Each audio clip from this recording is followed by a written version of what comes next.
orang yang gampang terdoktrin. Oh salah, dan yang salah itu bisa bener. Itu orang tolol, orang bego. Perkenalkan, namaku Robi alias Panda Buluk. Aku adalah warga Yogyakarta. Di sini aku bikin konten tentang edukasi buat kalian semua, tentang hal-hal yang kalian sebenarnya banyak nggak tahu. Menurut kalian nih guys ya, dari ketiga Gus ini, siapakah orang yang menurut kalian paling salah? Sebenarnya kalau kita menilai sesuatu yang salah dan yang benar itu, kalian tuh tidak bisa menjustifikasi begitu aja bahwa orang itu salah atau benar, karena faktanya benar dan salah itu temporer. Kemarin ya, belum setahun ini, kalian itu akan lihat tiga figur ini tuh jadi satu sorotan moral yang positif buat orang-orang ya. Yang satu adalah seorang pemuka agama yang dipuja-puja, yang punya banyak pengikut. Dia adalah seorang alim. Yang kedua adalah orang yang punya penderitaan yang kuat, orang yang hidupnya itu penuh dengan kekurangan tapi masih semangat untuk berkarya. Ya kalian itu seperti itu, kalian itu akan menilai salah dan benar itu temporer. Kemarin kalian puji-puji mereka, ya sekarang bagaimana kenyataannya? Kalian menilai orang itu salah secara moral. Jadi orang-orang itu akan cenderung seperti itu. Seperti dialog antara Rumi dan Samsu Tabriz ya, bahwa sebaik-baik kalian, berapa juta kebaikan pun yang kalian bikin ya, kalian itu akan dinilai salah kalau kalian itu bikin satu keburukan, kan begitu. Nah itulah dia, bahwa benar dan salah ini tuh bias banget kan. Kalian tuh harus pinter untuk menilai benar dan salah itu di dunia ini. Kalau kalian nggak tahu konsep ya dalam benar dan salah ini, kalian itu akan selamanya akan terjebak di fenomena-fenomena semacam itu. Gak bisa kalian ini selalu kayak gitu. Bener dan salah itu sangat relatif bro, tapi dia juga objektif sebenarnya, karena itu termasuk bahasan yang cukup umum di dalam disiplin ilmu apapun. Itu pasti akan membicarakan soal benar dan salah, valid dan tidak valid. Ada kebenaran yang gampang dan ada kebenaran yang susah. Memang kebenaran yang gampang ya kalian itu cukup ngikutin orang aja. Orang bilang A ya kalian ngikutin bilang A, ya pasti bener itu, karena kalian ngikuti kebenaran yang udah ada. Walaupun konsekuensinya dari kebenaran ini, ya kebenaran ini tuh tidak akan pernah bisa kuat, ya akan rentan, karena kalian cuma ngikutin anjir. Kan gampang soalnya dapetnya. Tapi ada kebenaran yang sulit bro. Kebenaran yang sulit itu ya kalau kalian tuh harus nyari sendiri, kalian harus menilai itu secara objektif, harus cari sumber data yang valid, kalian harus cari referensi, kalian harus cari sumber teorinya, kalian harus mengklarifikasinya langsung, baru kalian itu tahu yang benar dan yang salah.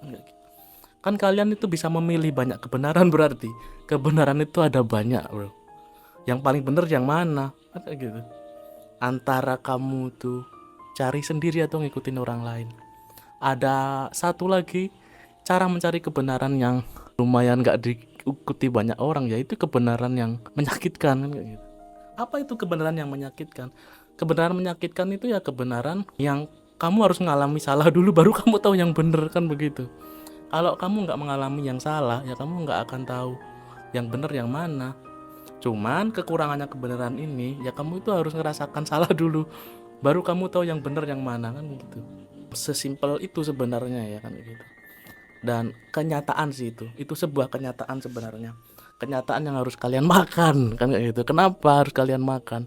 Ya supaya kalian ini sadar, kalian lebih punya pikiran yang lebih terbuka lagi soal benar dan salah.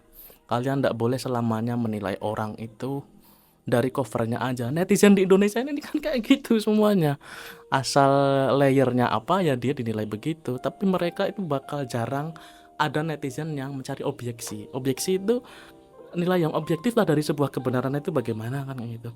Nggak ada sesuatu yang 100% benar di dunia ini teman-teman. Itu kenyataannya. Sesuatu yang paling kalian yakini itu pasti ada salahnya, dan sesuatu yang menurut kalian paling salah itu pasti ada benernya juga. Itu kenyataan kebenaran itu guys yang harus kalian telan kan gitu. Gue pernah baca buku ya, buku yang cukup eksentrik menurutku sih. Judulnya The Logical Scientific Discovery, karyanya Sir Karl Popper ya. Di situ itu ada Theory of White Swan ya, dimana no matter how one that you have observed ya, itu tuh nggak akan membuktikan bahwa semua angsa itu warnanya putih. Jadi kalau kalian bilang semua angsa warnanya putih, itu universal statement yang bakal gampang dikonstruksi oleh singular statement. Maksudnya kalau ada angsa hitam, ya apa yang lu bilang tentang semua angsa itu warnanya putih, ya salah lah bro. Itu jadi bukti bahwa kebenaran itu nggak ada yang utuh 100% benar kan, kayak gitu. Kalian nggak akan pernah menemukan kebenaran sejati. Kalau kalian pun menemukan, kalian nggak akan pernah bisa mengucapkannya bro. Jangan pernah puas dalam kebenaran yang kalian percayai, karena sebenar-benarnya apa yang kalian percayai itu ya pasti ada salahnya. Terus apakah baik selalu mengklarifikasi seperti itu? Ya semua itu bakal diukur dengan seberapa bijak kalian. Jadi nggak penting benar dan salah itu, nggak penting baik dan buruk, tidak penting sesuatu yang pas atau nggak pas ya. Tapi yang penting apakah langkah yang kalian ambil itu udah bijak atau belum, kan begitu. Kalau kalian merasa belum ya itulah masalahnya di situ kan, kayak gitu. Karena akan selalu pilih waktu yang tidak tepat kan, kayak gitu. Kalian akan merasa bahwa sesuatu itu tidak sesuai walaupun udah bener loh kan, kayak gitu. Kalian akan merasa sesuatu itu kayak tidak baik walaupun udah bener kan, kayak gitu. Karena apa? Karena kalian nggak berusaha bijak. Cintai kebijaksanaan itu sendiri gitu. Itu poin-poin yang dasar banget sih, dan terjadi di keseharian kita. Gue bakal selalu bahas di internet ini, di YouTube ini, tentang bagaimana sih cara kita berpikir kan itu dengan baik dan benar. Berpikir yang baik dan benar juga nanti ujung-ujungnya ya berpikir bijaksana.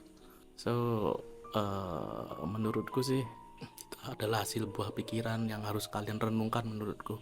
Karena orang yang nggak ngerti kalau yang benar itu bisa salah dan yang salah itu bisa bener, itu orang tolol, orang bego ya. Orang yang gampang terdoktrin, orang yang gampang pakai ideologi, orang yang terlalu idealis kan begitu ya. Be wise ya, jadilah bijaksana ya.